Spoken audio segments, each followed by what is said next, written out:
L'opposant sénégalais Ousmane Sonko est attendu samedi dans son fief de Casamance, dans le sud du Sénégal, en compagnie de son second et candidat à la présidentielle du 24 mars, Bassirou Diomaye Faye, leur premier déplacement de campagne 2 jours après leur libération de prison.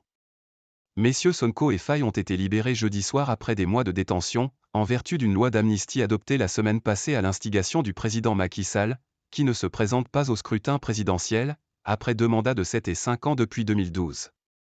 Les deux opposants doivent arriver samedi matin par avion à Ziguinchor, principale ville de Casamance dont M. Sonko est le maire, a indiqué samedi à l'AFP un membre de leur entourage. Ce premier déplacement des deux hommes hors de Dakar a lieu une semaine avant la fin de la campagne électorale de 2 semaines.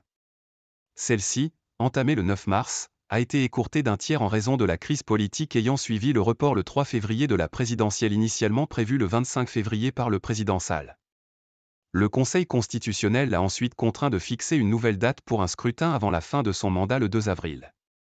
Sortis de prison, messieurs Sonko et Faye, président et secrétaire général du parti PASTEF dissous, peuvent désormais prendre part en personne à la campagne qui met aux prises 18 hommes et une femme. Leur coalition avait déjà organisé des meetings à Dakar en leur absence. Ousmane Sonko a été disqualifié de la présidentielle en janvier, le PASTEF désignant alors M. Faye, qui était pourtant lui aussi détenu, comme son candidat, avec l'accord de M. Sonko. Diffamation et calomnie. Lors d'une conférence de presse commune vendredi, les deux hommes s'en sont pris au candidat du pouvoir, l'ex-premier ministre Amadou Ba. S'il est élu, il sera le président des pays étrangers, a dit M. Sonko, accusant M. Ba d'avoir couvert des malversations. M. Sonko récidive en consacrant toute une conférence de presse à des diffamations et calomnies insipides, a rétorqué le camp de M. Ba dans un communiqué. Le programme de M. Faye le présente comme le candidat du changement de système et d'un panafricanisme de gauche, qui promet de restituer au Sénégal sa souveraineté et renégociera, s'il est élu, les contrats d'exploitation du gaz et du pétrole ainsi que les accords de défense.